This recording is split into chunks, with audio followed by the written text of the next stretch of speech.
After some long and hard thinking on this subject, there may actually be one argument against a vegan or plant-based diet. Please take into account that I said diet and not lifestyle, as I can't think of any justifiable reason to buy animal products such as like wool, fur, or anything that happens to have animal products in today's society. This is a topic that I've actually brought to light on my own, and coincidentally enough, actually Red Pill Vegan actually touched this subject in a video he published not too long ago. It was actually very recently.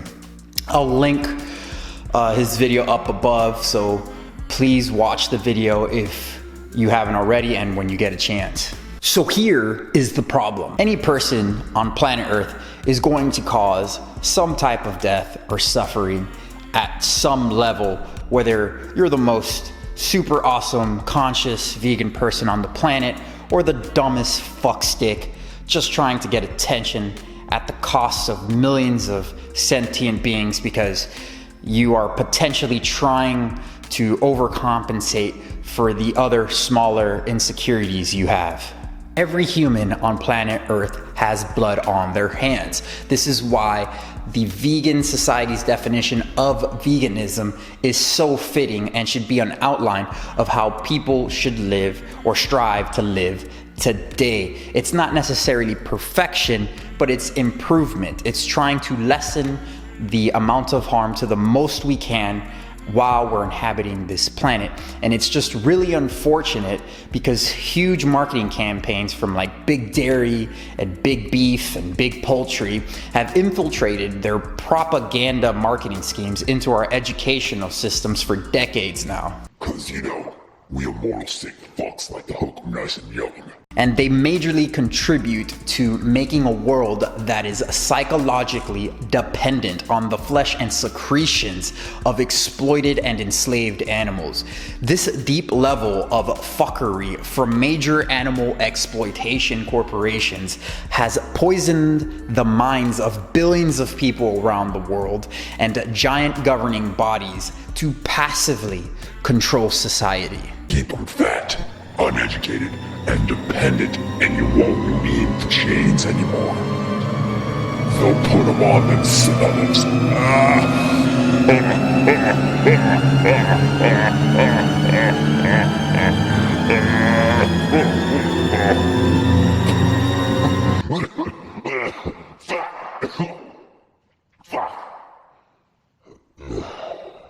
With all that said, is a plant-based diet or vegan diet not the answer?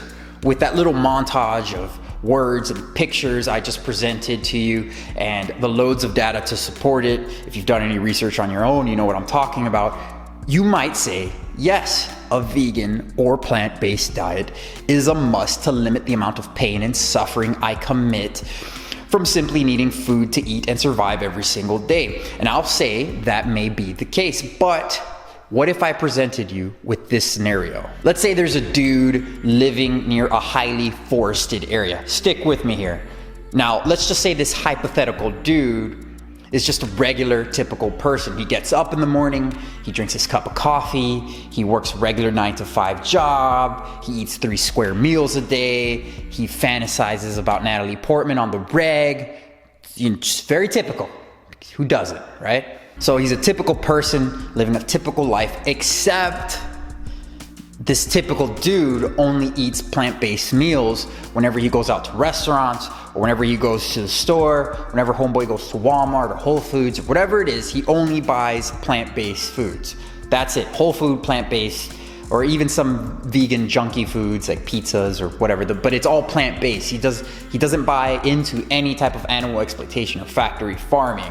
But unfortunately, he also hunts deer. So this guy is essentially a vegan except for the one buck he happens to hunt or kill every single year.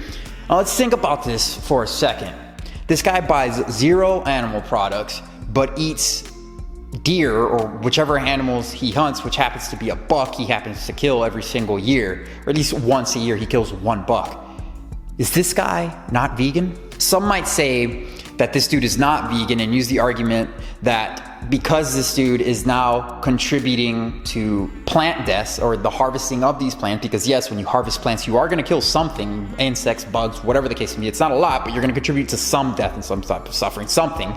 And of course, the death of that one buck he hunts every single year. And I would agree, that is true. But what if this dude is now eating less plants, so therefore contributing to less plant deaths, if you will? Not the death of the plant, but the death of the animals involved in harvesting those plants because of the one buck he hunts every single year. I think it's as close to justifiable as possible to live the lifestyle of this hypothetical dude if one less life is killed from harvesting plants at the cost of the life of one buck each year. It's important to remember that this dude is hunting this animal and is not raising it to then just ruthlessly murder it one day.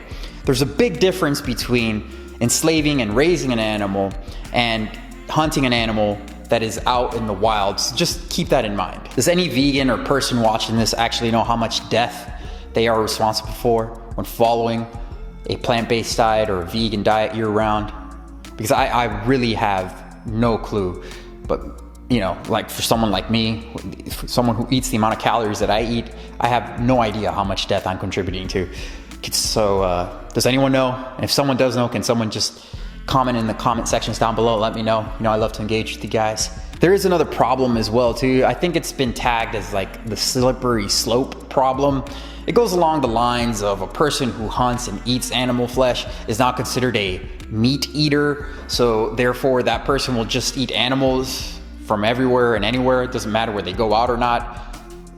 You know, just because they feel like their conscience is clean out, just because they go and hunt and they eat that flesh, somehow they're in the clear. Joe Rogan, for example, is a great example of this. He clearly falls into this as he uses hunting as like some type of like makeshift pseudo clean conscience way of life, when in reality the guy is contributing to suffering and death or just as much or even more than any regular first citizen in any developed country. Now, I'm not gonna stand here and say that I condone this type of behavior, as I would not partake in this hunting game that people do, but to say that I have a smaller footprint on society or contribute to less death than this hypothetical dude, this hypothetical scenario, is yet to be proven unless someone can prove it to me. I would also like to add that I don't know anyone who follows this exact lifestyle of what I just presented with this hypothetical dude. You know, hence why I believe that a vegan or a plant-based lifestyle is best practice or suited for individuals today to lessen their footprints while they spend their time here on Earth. So that's about it. Please let me know what you guys think in the comment sections down below. As you know, I love to engage with all of you. You know I appreciate every single one of you. Please feel free to like, subscribe, hit the ding dong button. You guys know who I am. I'm the Natural Hoax. I want to thank you for watching, and please stay tuned for the next one.